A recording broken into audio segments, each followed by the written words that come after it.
Okay. Thank you so much for joining us to today's podcast. We have here a very, very interesting and highly educated guest. Adolfo, thank you so much for being here. You are a Dr. Garcia. We just forget titles, but that's a very important achievement. You have a very impressive resume. You have a lot of achievements and grants, and you are highly educated. What are the highlights in your education, and what has been more gratifying for you professionally and personally in your career path? Well, thanks for having me. This is a great initiative. Happy to have a chance to spread the word about the things that we do. It'll be me here talking today, but everything that I will be talking about is the concerted effort from very, very vast, talented, interdisciplinary teams. The greatest achievement in my education I think, has been to fool people from different fields into believing that I had interesting things to tell them coming from other fields. But yeah, I guess in a nutshell, I first graduated as a technical scientific translator. Then I got a major in English as a foreign language teaching. I completed both programs knowing that it was not my objective to actually be a practicing translator nor a practicing teacher, but those were the shortest paths I found to, number one, secure an income while I had enough time in my life to work on my guitar skills. And second, to have a quick entryway into the world of research scholarships. That's why I always talk about my education as something that was more credentialist in nature than goal oriented. It was more a means to an end, to be quite honest. I didn't have a clear idea about what the end was going to be, but I knew that there was something about studying language and doing research on language. And that was the scope of what I had in mind when I started making these strategic decisions. And then I became in touch. I came in touch with neurolinguistics, so the neurobiological study of language, and that's when things started making full sense for me. I felt at home. I felt that there was a combination of the originally humanistic interests that drove me to become interested in language with the more, if you will, quantitative natural science type of approach that my developing intellect started becoming hungry for. And neuroscience was the field that sort of synergized all these streams into a coherent framework. So I did my PhD, basically working already on it was sort of a cocktail of everything. So it was, my dissertation was on a neurolinguistic model of translation equivalence. And then I did a postdoc on cognitive neuroscience, focusing on bilingualism. And fast forward a few years, and nowadays I'm the director of the Cognitive Neuroscience Center at Universidad de San Andres in Argentina.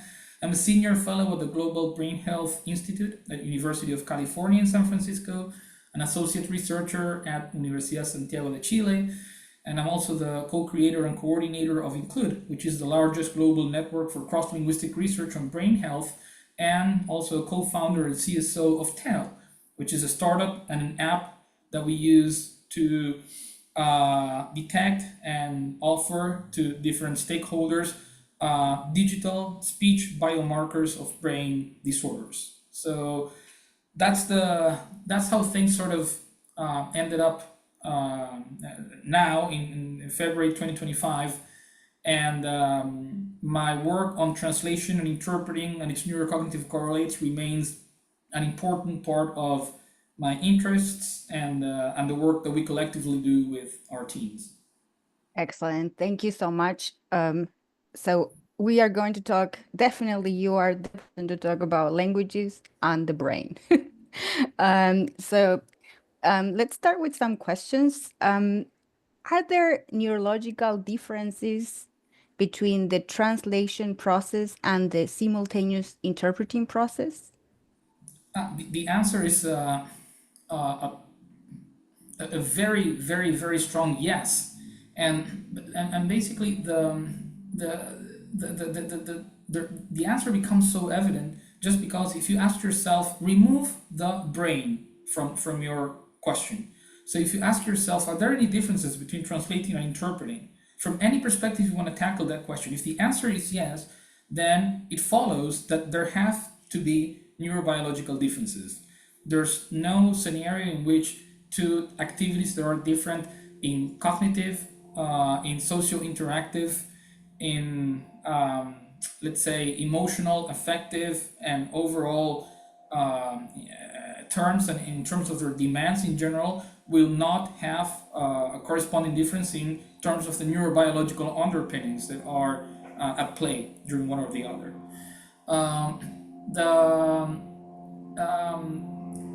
There are a number of things that we could point to. The most basic thing has to do with the interfaces that are at play, right? So when you're translating, the system that sort of mediates your contact with the input, with the source material, is your eyes. I will assume that we're talking about written translation here, right? Correct. And the physical substrate that you use to physically execute the movements that will create, sort of materialize the target text, they are your fingers. Either whether you're holding a pen or typing on a keyboard. And when you think about interpreting, that's not the case. So you're relying on your ears with visual support, of course, but mainly your ears to process incoming linguistic signals. And then your output is oral, right? Let's assume that we're talking about unimodal as opposed to bimodal sign language interpreting, right? So the first thing has to do with this. I mean, the interfaces for input processing and output processing, they're different, and these different systems are handled by different brain systems. So the relative involvement of the auditory cortex in interpreting, or the visual cortex in translating, or digital manual mechanisms for typing, as opposed to oral and phonatory mechanisms for oral production, that already signals a massive difference in terms of which brain areas are being sort of called on to perform these tasks. But then there are perhaps more interesting and more inherently, let's say, cross-linguistic aspects that are worth mentioning. One of the main differences that we know sort of distinguish translation and interpreting has to do with time pressure. On the one hand, the fact that you are doing oral renditions on the fly when you're interpreting, and you don't really have much chance to self-edit or correct what you're doing, right? Or to think and draft and redraft what you're doing. And then the other thing has to do with the taxation that this very time pressure exerts on short-term memory, and more precisely working memory mechanisms. So when you're interpreting, you're producing, so the speaker says something, you're rendering it into the target language, and while you're saying that, the speaker keeps talking. So now you have to keep these two streams of linguistic processing simultaneously at work. So you're producing this while you're listening to this. And if you want to sort of be able to then reproduce this message that's incoming while you're producing the first one, you need to rely on your working memory. You will need to transiently store that information somehow. And that's a type of neurocognitive demand that is not really present in typical written translation or even sight translation. And when you take a look at the neurocognitive mechanisms that are recruited online during one task and the other, and when you take a look at the plastic adaptations that typify sustained experience with interpreting versus sustained experience with translation, you see that the brain regions and networks that are specialized for working memory processes, they are particularly and distinctly activated and at the same time reconfigured in interpreters relative to translators. So we could go on and mention several more, but basically for any aspect that you can sort of detect a phenomenological, a cognitive, a behavioral difference between two activities, there will be some underlying pattern of differential neurocognitive mechanism at play. Excellent. Thank you so much. And you have mentioned memory, long and short-term memory, which is paramount for both translation and interpreting. What would you recommend for strengthening and taking good care of short-term and long-term memory for translators and interpreters? Well, I feel a little bit outside of my comfort zone here, just because in the absence of a medical degree, I feel a little bit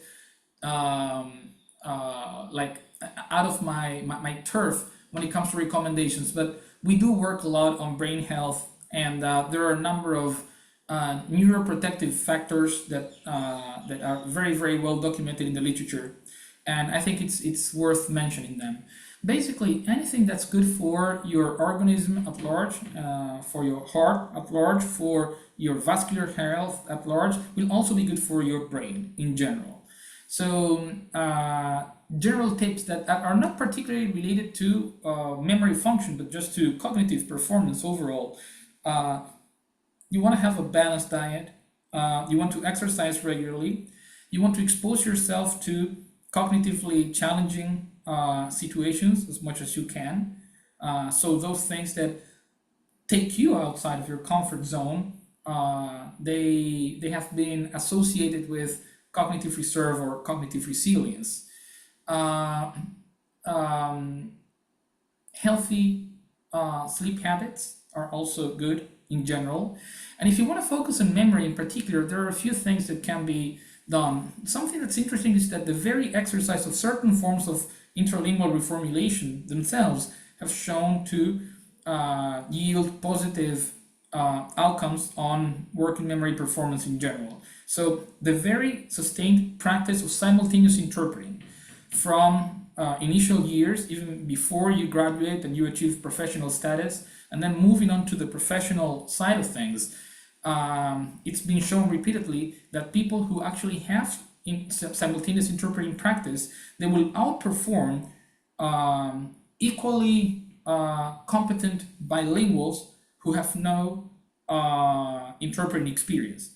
So if you measure the ability of interpreters or interpreting students and you compare them with multilinguals who are just incompetent with just as competent and with a similar age of second language acquisition and with the same degree of exposure and daily usage, interpreters will most likely outperform these populations when you ask them to remember numbers, words, letters, geometrical shapes, and the advantage becomes even more notorious or more noticeable, I should say, when you ask them to try to remember these items as they are engaging in a concurrent cognitive activity. And interestingly enough, this is true both for tasks that are performed in the interpreter's native or non-native languages. So it's not something that only holds when you test them in their stronger, typically the A language, which for many of them will be their native language. So and then there are specific ideas that come from other fields. There are memory Olympics, right? I mean, there are tournaments out there, people who are professional memory athletes, and just like you will have people engage in judo contests or tennis or racquetball or basketball contests. There are people who will go there and they are masters at enhancing their memory skills. Something that has a very typical technique for these mnemonists is to, if you want to remember a sequence of items that are perhaps unrelated to each other, something that they will do is they will picture a mental trip in their head in an environment that they are very, very familiar with. For example, their house. And what they're going to do is they're going to delineate this trajectory as if they were navigating their house, and they're going to place each item that they have to remember. Imagine if I told you you have to remember these words: apple, cat, tile, piano, coach, right? And they will imagine this, and they will place each of these things in one area of their very well-known environment. So that what they create is an association between something that is arbitrary, capricious, and that they have to remember in a very context-free manner. They will try to imbue that with a certain context that's familiar, right? So that the retrievability of the information becomes less challenging. So that's a little memory palace kind of tip that I guess worst case scenario, you try it out, it doesn't work for you, but give it a shot and you'll be pleasantly surprised. Okay, thank you so much. Very, very interesting. You have you're doing research on Alzheimer's, correct? That is Yeah. one of your areas of expertise. And in this matter, memory is one aspect that affects this, is part of this disease. Is it true that translators and interpreters have a certain age? Like is it possible that because of the profession, we would get the disease later on? Yes or no? And what can we do to avoid it or, uh, yeah, make an effort to the later on? What can we do about it? Well, um, so the first things you can do, they have to do with the very protective factors that I mentioned before. So, keep a healthy lifestyle, exercise, sleep well. There's no real mystery. There are certain types of diet, such as the Mediterranean diet, that have been associated with lower risk for cognitive decline in aging, including Alzheimer's dementia. And other things. One of these factors has, but the jury is still out there as to how robust these effects are. It has to do with bilingualism.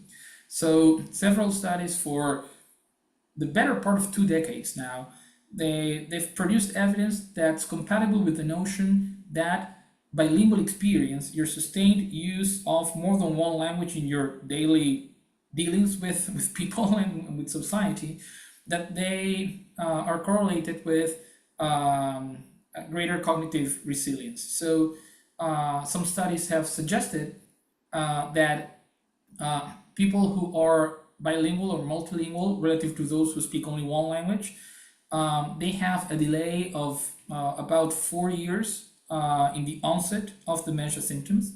There are studies that have shown that multilinguals compared with monolinguals, even when the level of brain anomaly is similar between groups, you see that cognitive outcomes are better for those who speak 2 or more languages. So just like I'm saying this, for each study that has shown a positive effect of bilingualism on cognitive performance, there's one that has shown null results, null differences between bilinguals and monolinguals. There are many factors that probably underlie these discrepancies in the literature. The fact that oftentimes multilingualism is framed as a monolithic construct, when actually the way in which people are bilingual can differ greatly depending on the typological distance between the languages that they speak, the age of appropriation of the second language, how many languages they actually speak, immigration status, and so many things.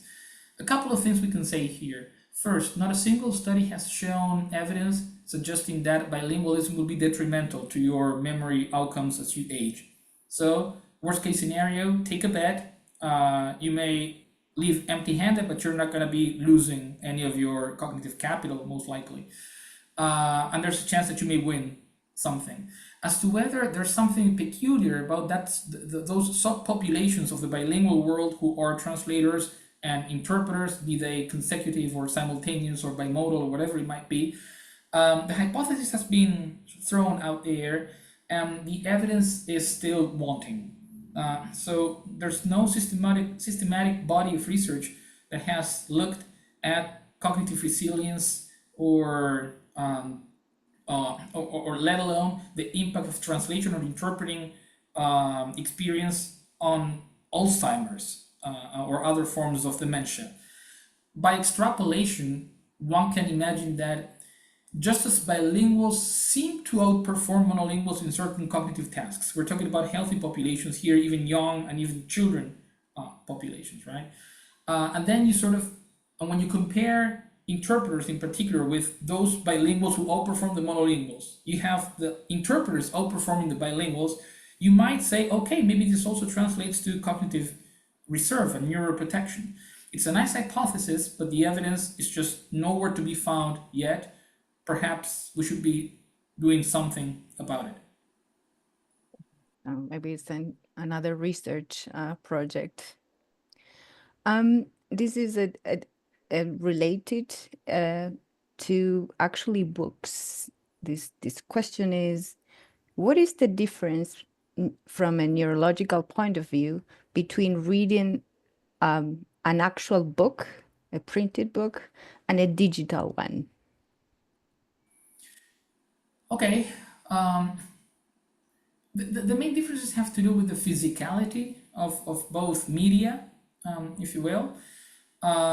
So when you are reading on a screen, first of all, there's light that's going to be, there's a light emitting source right facing you, whereas when you're reading from a printed page, there's light bouncing on the page, but it's not a light emitting source, right? So that's the main differences to the psychophysics of the act and the type of cognitive fatigue that one medium can represent relative to the other.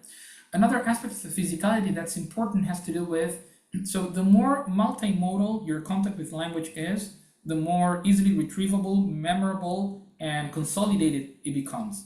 So for instance, if you were exposed to words from a new language, just listening to those words, there's a chance you're going to learn them quite well.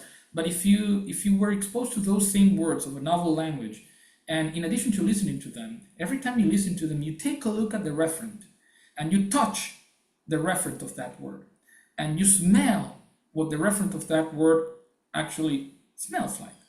And you sort of have like these multimodal streams and pathways sort of coalescing into your experience of what that word denotes. The rate of learning is going to be higher, your rate of forgetfulness of that item is going to be lower, and the possibility of evoking that term in a given context is going to be higher as well. So what I mean by this is that when you're reading from a screen, and it depends on what type of screen you're talking about, sometimes you're just reading, let's say. When you have a book, you have the physical act of moving the page sometimes creates these subtle mnestic cues that then help you remember specific word, specific phrase, specific content, where to find something. Same goes for the position on the page, or even or where in the book, out of a 300-page book, where you found something.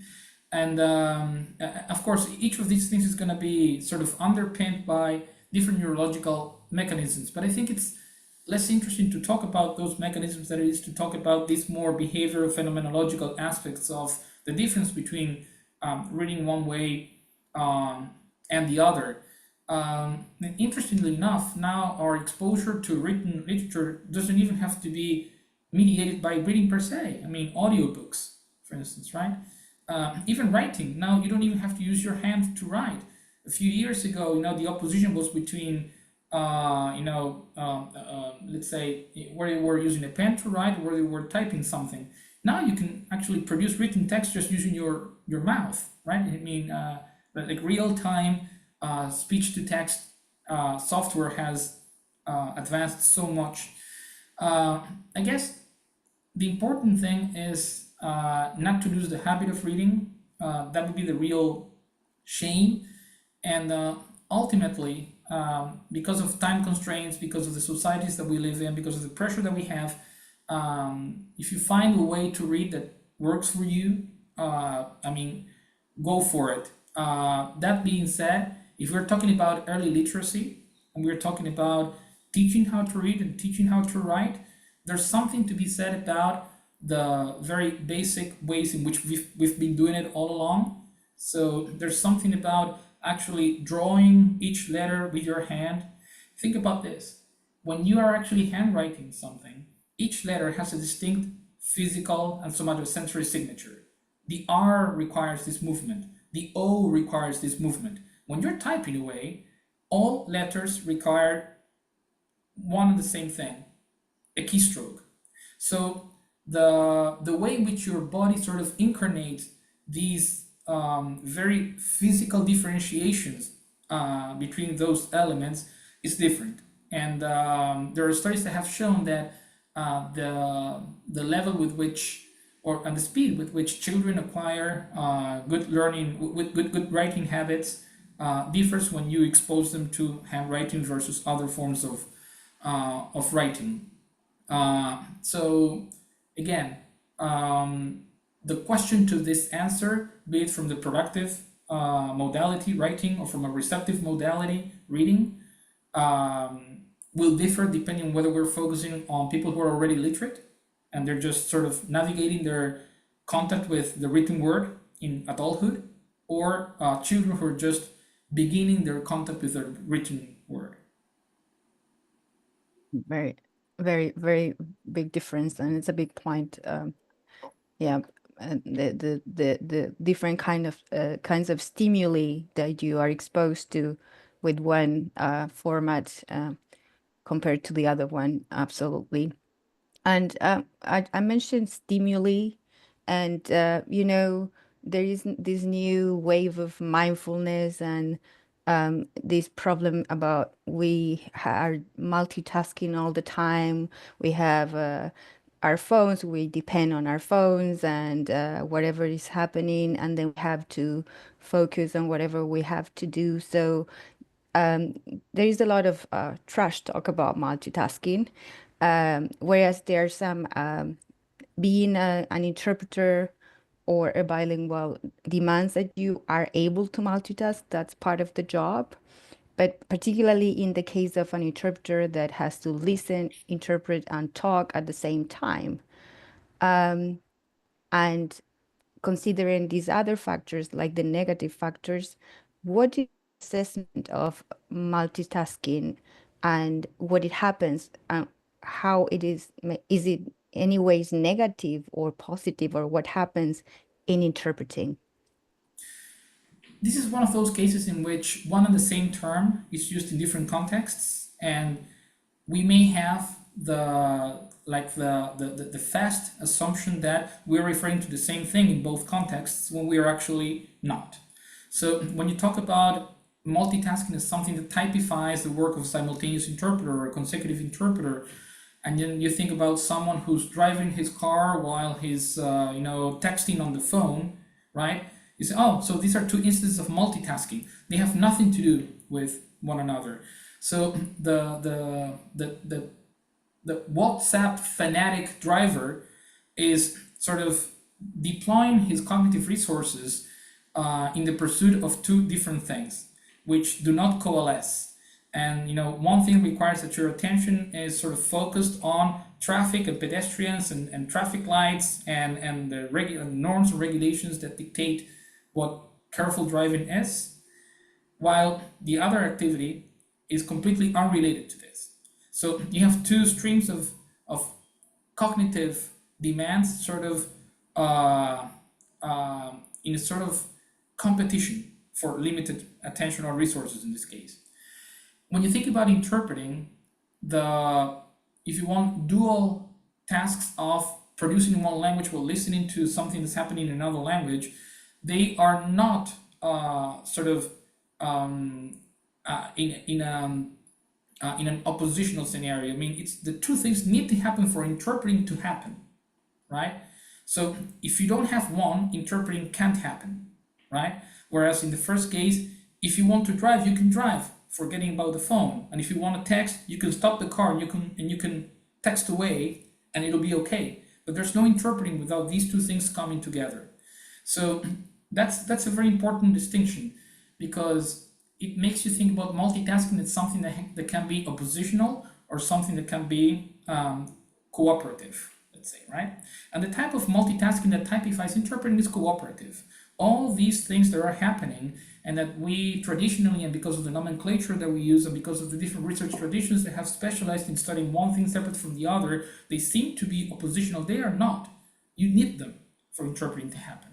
So as to whether this is bad or not, it's very hard to sort of give a one-size-fits-all answer to multitasking in terms of benefits and drawbacks. So if anything, we know that people with sustained experience in interpreting, they seem to enhance certain cognitive functions, like I said before, and they will outperform highly competent non-interpreter multilinguals in working memory tasks, in cognitive flexibility tasks, in dual attention tasks, right? So there's something to be said about that particular form of cognitive demand as being potentially beneficial. Now, okay, so multitasking is good. So let's drive our cars while we are, listening to heavy metal and texting and learning about the latest tweet from a world leader. It's not the same thing. And one more thing I would like to say about this is that oftentimes we think about multitasking, where actually what we are, as if it were something where different things are happening in parallel at the same time. And more often than not, multitasking is just a confusing shorthand for jumping from one thing to the next sequentially. So when you're sitting at the office and you say, oh, I'm multitasking, I'm answering emails while I'm writing this report, while I'm translating this, while I'm on the phone with my son or whatever, actually what you're doing is you do something, you stop, you switch to a different mental schema, then you focus on the email, then you stop, then you switch to another mental schema, then you answer your phone and whatnot. And the real cost there is not so much about the multi, but about the switching. Switching is costly, cognitively speaking. When it's sometimes people say, oh, I've been working so much, I'm so tired. It's not so much about how much you've worked, it's about how many switches you've done over that span of 10 hours.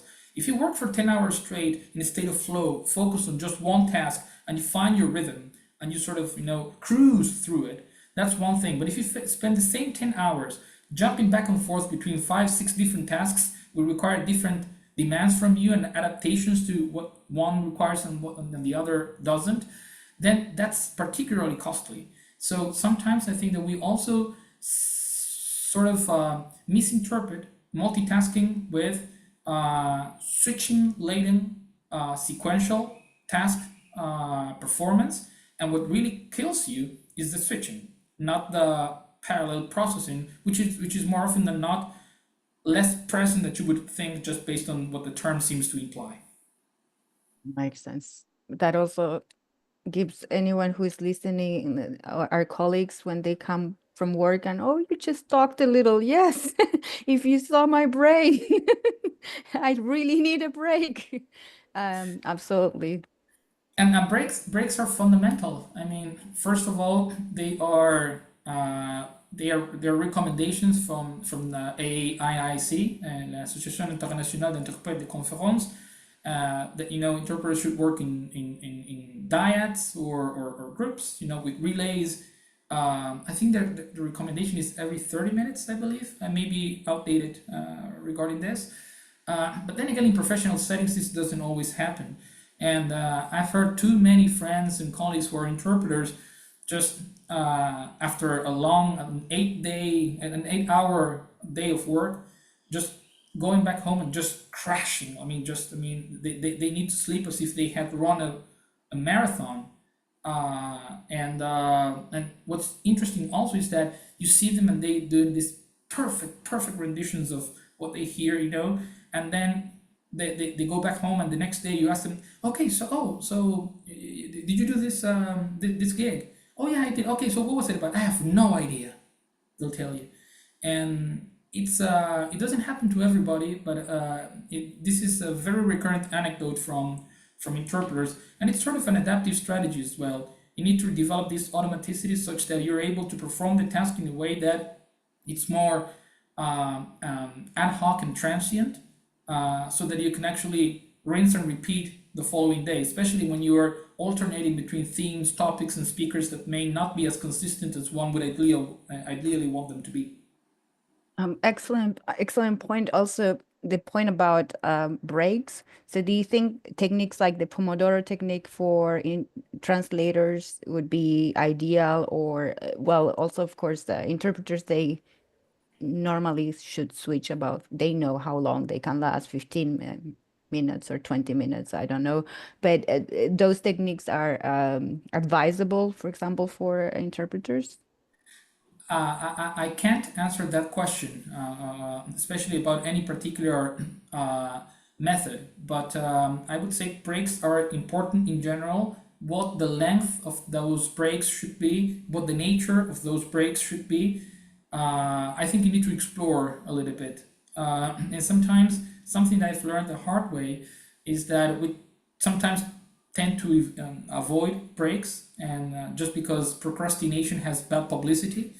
But you need to be self-indulgent, and it's hard to accept that sometimes taking a break and doing and being idle for a while is going to be the best thing that you can do to enhance the productivity of your day.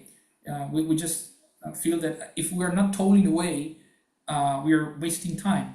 And sometimes you have to be, there's something to be said about work smarter, not harder all the times.